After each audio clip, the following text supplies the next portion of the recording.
Hello hi friends, இன்றைக்கி நம்மளோட breakfast என்ன லன்ச் என்னன்னு பார்த்துடலாமா. இன்றைக்கி பார்த்தீங்கன்னா எப்பயும் போல் ஆஸ் யூஷுவல் வெந்தயக்களி. இப்போ தான் சூடாக இது பார்க்க தான் உங்களுக்கு எப்படி இருக்கும். அப்புறம் நேராக பார்த்திங்கன்னா உங்களுக்கு நல்லா கட்டி சேர்ந்துடும். இப்போ பார்க்குறதுக்கு மட்டும்தான் இந்த மாதிரி இருக்கும், தண்ணி மாதிரி தெரியும். கொஞ்சம் லேட் ஆச்சுன்னா அப்புறம் எடுக்கிறதுக்கு நல்லா கட்டி ஆயிடும். காலையில் எனக்கு எங்கள் வீட்டுக்காருக்கும் களி, என் பொண்ணு தோசை ஊற்றிக்கிடுவான். அவளுக்கு பார்த்திங்கன்னா நேற்று வச்சு சாம்பார் இருக்குது, அதை வச்சு சாப்பிட்டுருக்கோம். அப்புறம் பார்த்திங்கன்னா இது பார்த்திங்கன்னா பதிமுக தண்ணி, அப்புறம் பார்த்திங்கன்னா ஒயிட் ரைஸ், அப்புறம் தூதுவளை ரசம்.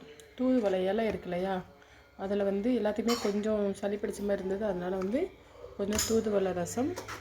இதில் பார்த்திங்கன்னா பூசணிக்காய் கூட்டு, இதில் பார்த்திங்கன்னா ஆம்லேட்.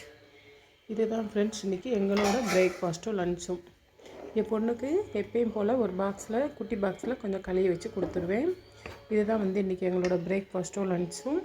இதில் என்ன இருக்குதுன்னு பார்த்திங்கன்னா வடித்த கஞ்சி, அந்த சோறு வடிப்போம் இல்லையா, அதோட தண்ணி, வடி தண்ணி, அவ்வளோதான். உங்கள் வீட்டில் என்ன பிரேக்ஃபாஸ்ட்? நம்ம என்ன சாப்பிட்டாலும் சரி, ஹெல்த்தியான ஃபுட்டு ஒரு நாளைக்கு ஒரு வேளையாவது எடுத்துக்கணும். அது உடம்புக்கு நல்லது. பொதுவாக இதுவும் நல்லது. நீங்கள் செஞ்சு சாப்பிட்டு பார்த்தீங்க அப்படின்னா வெந்தயக்களி கசக்குமா அப்படிலாம் கிடையாது. ஈக்குவல் குவான்டிட்டியில் தான் நான் போட்டு அரைச்சிருக்கிறேன். அரைச்ச வீடியோவும் நான் உங்களுக்கு போட்டிருக்கிறேன். சூப்பராக இருக்கும், உடம்புக்கு ரொம்ப நல்லது, பெண் குழந்தைகளுக்கும் ரொம்ப ரொம்ப நல்லது. ஓகே ஃப்ரெண்ட்ஸ், இதுதான் எங்களோட பிரேக்ஃபாஸ்ட் லன்ச்சு. உங்கள் வீட்டில் என்ன பிரேக்ஃபாஸ்ட் லன்ச் அப்படிங்கிறத மறக்காமல் கமெண்ட்டில் சொல்லுங்கள். ஓகே, பாய்.